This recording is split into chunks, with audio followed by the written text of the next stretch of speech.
দেশ আগে, তারপর অন্য কিছু। বিভিন্ন পার্টি, গণতান্ত্রিক যে পার্টি, এগুলো তো থাকবে। ইলেকশন করতে গেলে আমাদের গণতান্ত্রিক ব্যবস্থাপনা সেটা থাকবে, কিন্তু তার উপর যে বিষয় সেটা হচ্ছে যে আমাদের মধ্যে একটা মধুর সম্পর্ক থাকা দরকার। সেই মধুর সম্পর্কের একটা ঘাটতি হয়, আমি পেলেই ভালো আর না পেলে ভালো না, সেটা যেন না হয়। তার উপরে একটা জিনিস আছে যে কে কিভাবে চলতে চায়, ভালোভাবে চলতে চায় কি অন্যভাবে চলতে চায়। সত্য সত্যই থাকবে, অসত্য আলটিমেটলি টিকে না। সাময়িক সমস্যা হতে পারে, কিন্তু বিভ্রান্তের কোনো স্থান নেই, এটা মাথায় রাখতে হবে। কারণ সব কিছুরই কিন্তু একটা পরিবর্তনের যে একটা ট্রান্সফরমেশন হচ্ছে এখন। এতদিন ধরে আমরা যা দেখে এসেছি, যেভাবে দেশ বা রাজ্য মানুষ চালিয়েছে অন্যান্য পার্টির লোক, সেটা কিন্তু এখন ট্রান্সফর্ম হয়ে গেছে, এখন চেঞ্জ হচ্ছে এখন অনেক। এবং এই ট্রান্সফরমেশনের মধ্যে আপনারাও কিন্তু সবাই সাথে, আমরা সবাই সাথে। আপনাদের যোগদান যদি না থাকে, কোনো অবস্থায় আমরা যে সমাজ পরিবর্তনের কথা বলি সেটা সম্ভব হবে না। আজকে মাননীয় প্রধানমন্ত্রীজি বিকশিত ভারতের কথা বলছেন। বিকশিত ভারত সংকল্প যাত্রা উনি কেন শুরু করেছেন? এই কারণে যে এতগুলো যে স্কিম, ফ্ল্যাগশিপ স্কিম, যে এর মধ্যে আজকে যেমন আমরা দুটো এখানে দেখালাম, বা বস্ত্র বিতরণ, এটা স্কিমের মধ্যে আসে না, এটা আমাদের স্থানীয় স্তরে আমরা করি। রক্তদান, এগুলো তো আমরা করি, কিন্তু বিভিন্ন যেসব স্কিম আছে সেই স্কিমগুলো অনেকে জানে না। অনেক, সেটা বিভিন্ন সম্প্রদায়ের জন্যই হোক, সব মানুষের জন্য।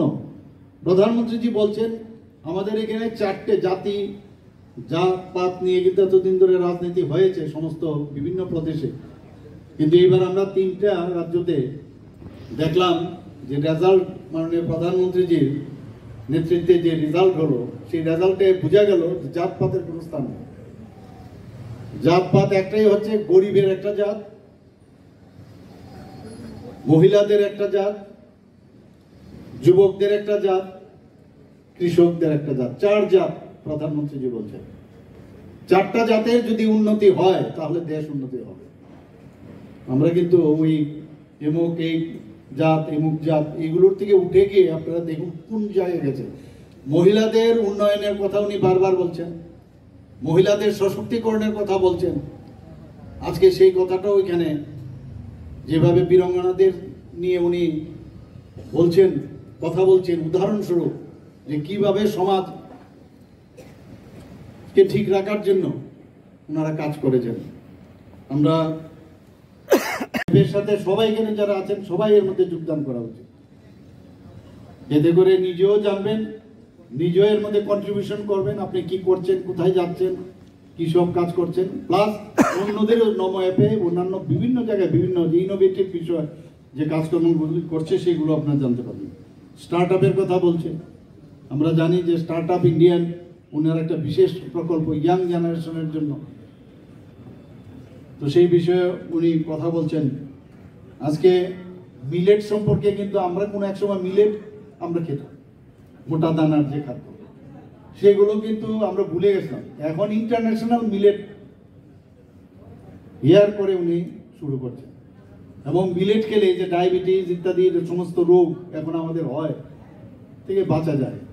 আমরা যখন দিল্লিতে বা কোথাও প্রধানমন্ত্রী যদি থাকেন এবং সেই সব জায়গায় যে মুখ্যমন্ত্রীরা যান, মিলেটের খাবার সব, এবং খেতে কোনো অসুবিধা হয় না, খুব ভালো।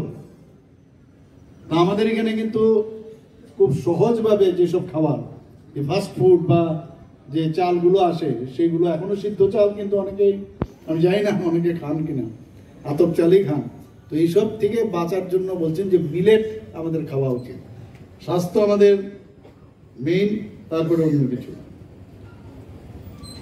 আমরা মহিলাদের সাবিত্রীবাই ফুলের কথা এখানে বলেছেন, এবং রানী বেলু নাচিয়ারজির কথাও বলেছেন যে কিভাবে মানুষের জন্য উনি কাজ করেছেন।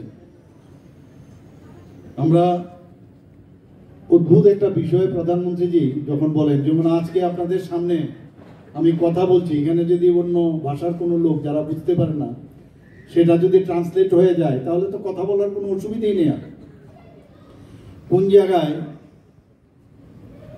এখন টেকনোলজি পৌঁছে গেছে আপনারা ভাবুন, যে আমি কথা বলছি এখন আমার মাঝখানে ট্রান্সলেটরের দরকার নেই, সাথে সাথে ওই ল্যাঙ্গুয়েজে সবার কাছে চলে যাবে।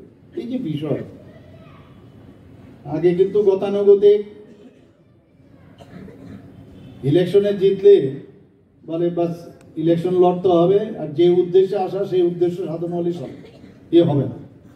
মানুষের স্বার্থে মানুষের জন্য কাজ করতে হবে, দিস ভেরি ইম্পর্টেন্ট। উদাহরণস্বরূপ বলেছেন যে একজন 2017-তে পরে উনি বলেছেন আমার যা ইনকাম থাকবে, হাস্যকর একজন কবি, উনি বলেছেন যে 2017 পর আমার যা ইনকাম হবে সব কটা মানুষের জন্য আমি কাজ করব।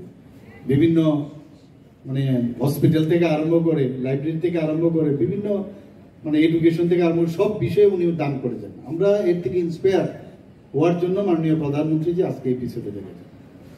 আমাদের মুদ্রা কথা হচ্ছে আমরা সবাই একসাথে থাকব এবং ভালো চিন্তা করব, মানুষের জন্য চিন্তা করব, এবং এক ত্রিপুরা শ্রেষ্ঠ ত্রিপুরার যে কথা, নেশার থেকে আমরা মুক্ত থাকব, প্লাস্টিক থেকে আমরা মুক্ত থাকব।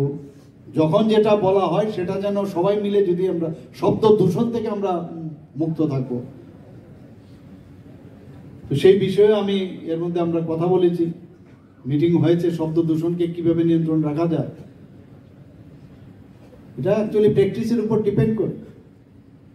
তো সবাই মিলে আমরা এক আগরতলা শ্রেষ্ঠ আগরতলা, এক ত্রিপুরা শ্রেষ্ঠ ত্রিপুরা, এক ভারত শ্রেষ্ঠ ভারত, আমরা মানুষ, শ্রেষ্ঠ মানুষ। Subscribe to Tripura Info and press the bell icon so that you never miss any latest updates and news on Tripura.